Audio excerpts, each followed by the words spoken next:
Okay. Today we're going to talk about what we call Prosper services.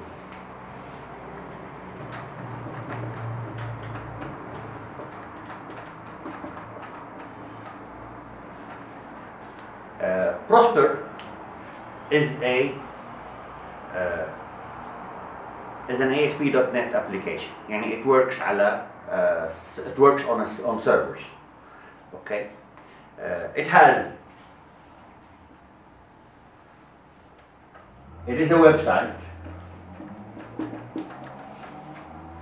where people access this website through a browser on any machine, on a desktop, on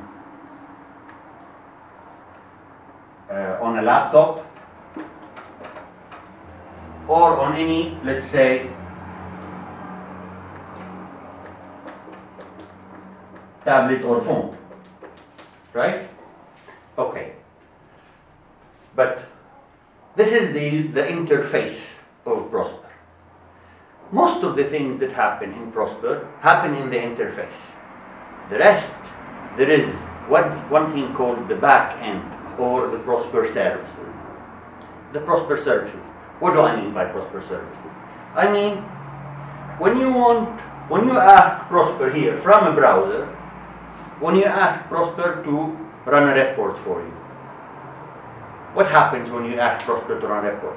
Since it's a multi-user system and you have thousands of users connected, what happens when you do run a report?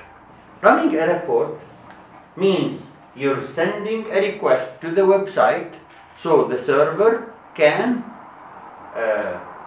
execute a report. So you're sending, the web server is requesting from something here that is called the report server, is asking him to execute this report and to go to the database, generate the info from the database, and put it usually in a PDF format or in any format that you request.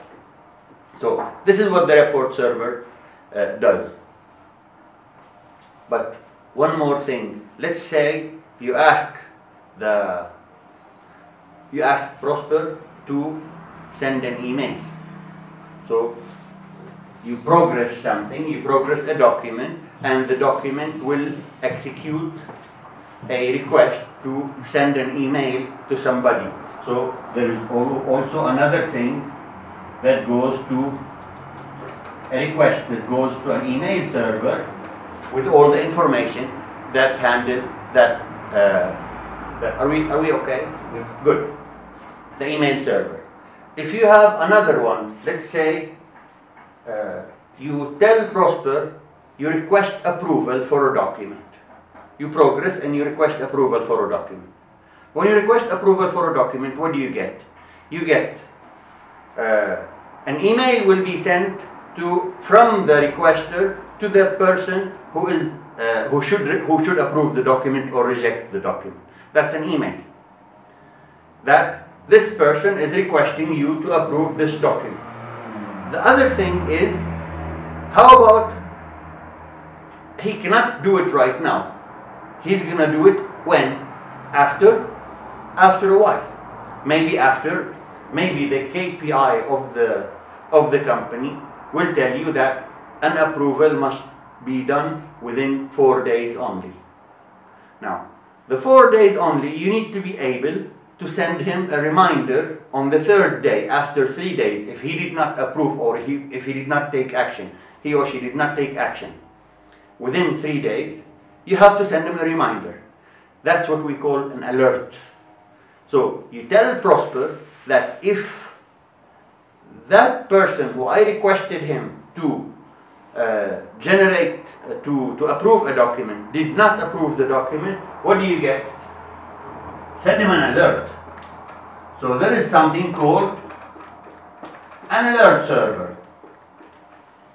The alert server usually waits, and every every time, every 10 minutes, every 30, every 15 minutes, every 1 hour, you configure it the way you want to, will wake up and will say, is there anybody, should I alert anybody that something waiting for him? And that's what the alert server does.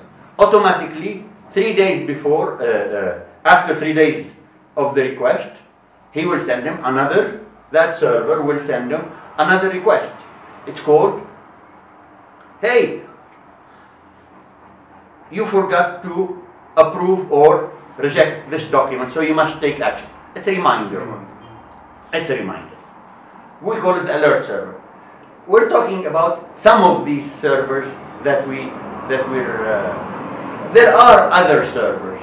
How do we configure this as a Prosper expert? And you want to configure, you want to set up Prosper on a server. What do? There is something called a Prosper service. Is a server that ships with Prosper. You have to configure it. It has a way to configure it. It needs a settings.xml file. In the settings.xml file, you have to tell Prosper what are the servers here that you want to configure. You want to configure a report server. You want to configure an email server. You want to configure an alert server. All these kind of things are set up in the settings.xml file for the Prosper service. It is a Prosper service that you schedule to run automatically. It runs always, all the time, and serves the back-end requests of Prosper.